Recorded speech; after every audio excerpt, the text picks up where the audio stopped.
Who's dealing with this case joins us now. John Lauro is former President Trump's lead attorney on this specific case. He joins us with his first public reaction. John, thanks for being here.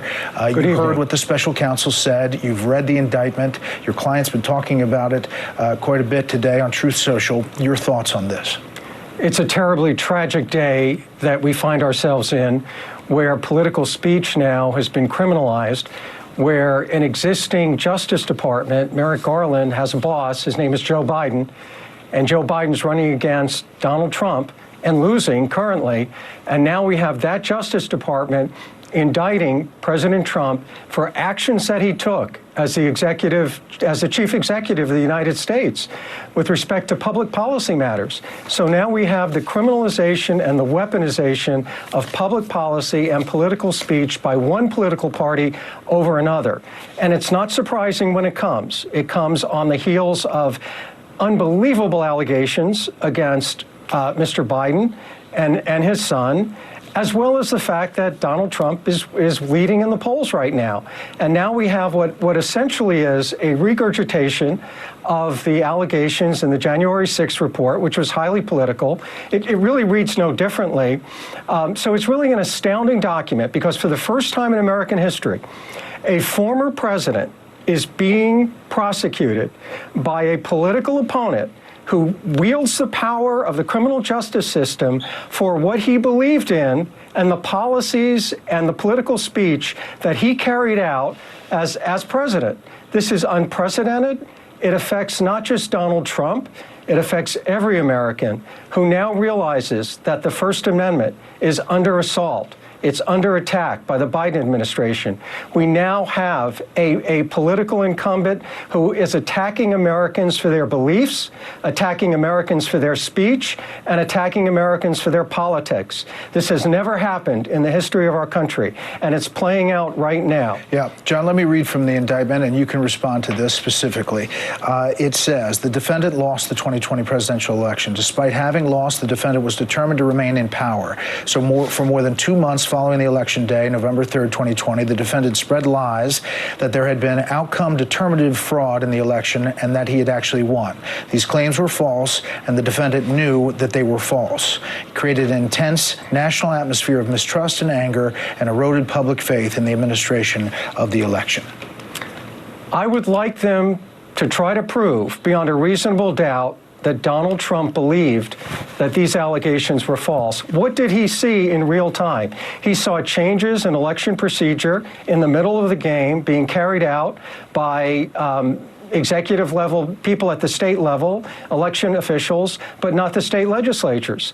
He had an advice of counsel, a very detailed memorandum from a constitutional expert who said, Mr. President, these states are complaining about what happened.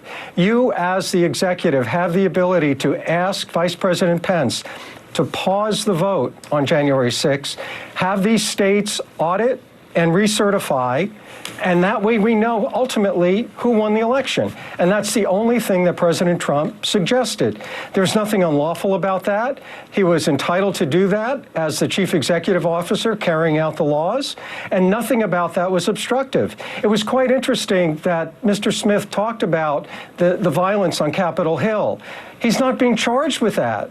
There's no allegation that President Trump incited any violence or did anything to cause any violence. Just the opposite. He's being indicted for free speech. He's being indicted for objecting to the way that the 2020 election was carried out.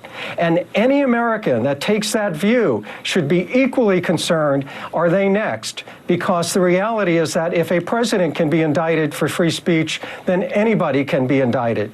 So when this case goes to trial, we're going to be representing not just President Trump, but every single American that believes in the First Amendment and believes in your ability to redress and bring grievances to Congress. And that's exactly what people were doing. You had these alternate electors that said to the Congress, we have serious doubts about what happened in the 2020 election. We're bringing these grievances to you. Listen to us. That's being criminalized now. Don't forget, we had an extraordinary set of circumstances in 2020. We had the COVID virus. We had laws being changed in the middle of the game, and Donald Trump had every responsibility and every right to raise these issues. To your point about what he believed, I talked to the former president a few weeks ago at his place in New Jersey about other things, but the 2020 election came up. Here's a piece of that. You lost the 2020 election. Brett, you take a look at all of the stuffed ballots, you take a look at all of the things, including things like the 51 intelligence agents. There were recounts in all of the swing states. There was not significant widespread We're trying to get recounts, real There recounts, were not just numbers of votes widespread cast. corruption. There was not a sense of that. There were lawsuits, more than 50 of them, by your lawyers, some in front of judges that you appointed. Look at Wisconsin. That came out with no evidence. Wisconsin has practically admitted it was rigged. Other states are doing the same right now, and it's continuing on. There have been It was reviews a of rigged every election. potential case of voter fraud in 6 battleground states, and they found fewer than 475 cases. You know why? Because they didn't look at the right things. Okay. Brett. My point in showing that is that he is pushing back on June 20th on that front. John, when it says that he knew that the election was lost, and it quotes people that they've interviewed, what's the pushback to that? Very easy and very simple. It's not just issues of fraud, it's also the fact that procedures were changed. Undeniably so, that procedures at the state level were changed without the ability of the legislature to weigh in. And what President Trump was raising when he asked Vice President Pence to send it back to the state legislatures was to give the legislature in each state of those contested states one last chance to make a determination. Because the reality is that the state legislatures in every state has the ultimate responsibility for qualifying electors. So what Mr. Trump did was exactly constitutionally precise and in order. There was nothing illegal about that, and he was required to take steps as President of the United States to ensure that that election was held in a valid way. All of that now is being criminalized. The one thing I will say, though, in 2020, Mr. Trump's campaign had a few weeks to gear up and present evidence, and it was very difficult. We now have the ability in this case to issue our own subpoenas, and we will relitigate every single issue in the 2020 election in the context of this litigation. It gives President Trump an opportunity that he has never had before, which is to have subpoena power since January 6th in a way that can be exercised in federal court. But what you're talking about, the states did that. Each individual state certified the elections. They were signed by the governors, many of them Republican governors, and many of them Republican secretaries of state that signed off and certified those election results before they came to Washington, D.C., and we had what was January 6th.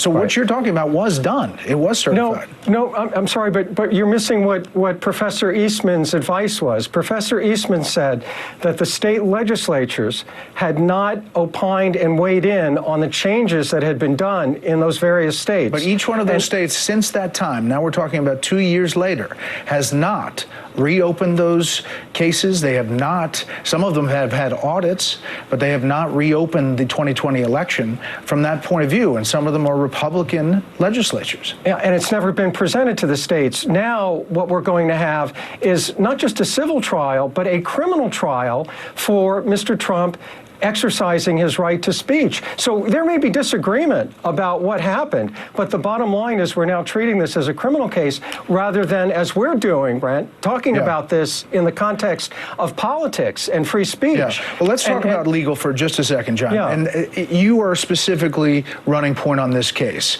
And according to our legal analysts, is that true? Along with Todd Blanche. Yeah, we're co-counsel on it, definitely. On the other cases, is it legally somebody else? Like for the documents case, are you also on that? I'm not on that team. I'm concentrating on the First Amendment issues. I'm concentrating on this case, which is a direct attack on our constitutional principles. Will you run point in Georgia if an indictment comes down in Georgia? No, Somebody absolutely. else. There are other groups working on that. Obviously, there's coordination around the country, and all of this is being done in the middle of an election season where Donald Trump is winning. So you have a series of criminal cases that are being brought and serially brought out on a regular basis now with only one objective in mind, and that's to interfere in this election cycle, which is now underway. What about the stories that these campaign funds are now paying for legal fees and you're running out of cash in that front? Well, I'm not involved in that, but the bottom line is the way that they're trying to take out Donald Trump is through the legal process. So he's being forced to spend money on legal defense, which should be spent on the discussion of critical ideas and critical issues. People want to hear the issues. They don't want to relitigate 2020. And that's exactly what the special counsel, I should say Merrick Garland and the Biden administration had to sign off on this indictment.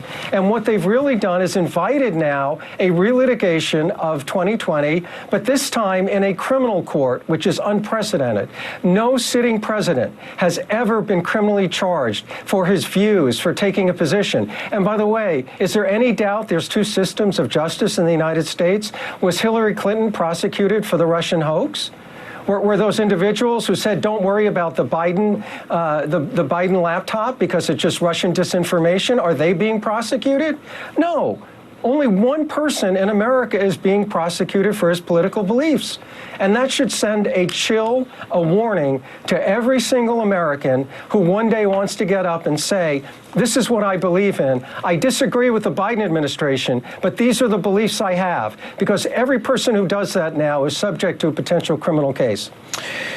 Last thing, according to this indictment, they believe that that argument would empower every losing politician to do what former President Trump did. And by using what they call in this indictment false information to stir up people, that the system then breaks down. I'm paraphrasing, but essentially that's what it says in this indictment. So what they're saying is politicians may use hyperbolic speech or excessive speech in some way and stir up people, and we're going to criminalize that. Good luck in the United States if that's where we're heading.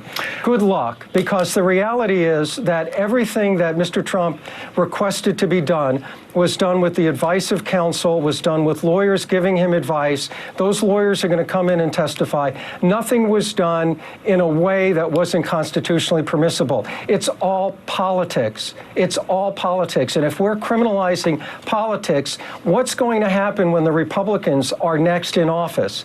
Think about the pressure that's going to be put on a Republican president to go after and indict sitting Democrats now in Congress or in state houses for their political views. And then we have this vicious circle once the criminal justice system has been politicized. John, we appreciate your time, especially with this breaking and digesting all of this. We'd love to have you back as this goes forward. We know you're going to be busy, but thanks for coming on Special Report. Thank you.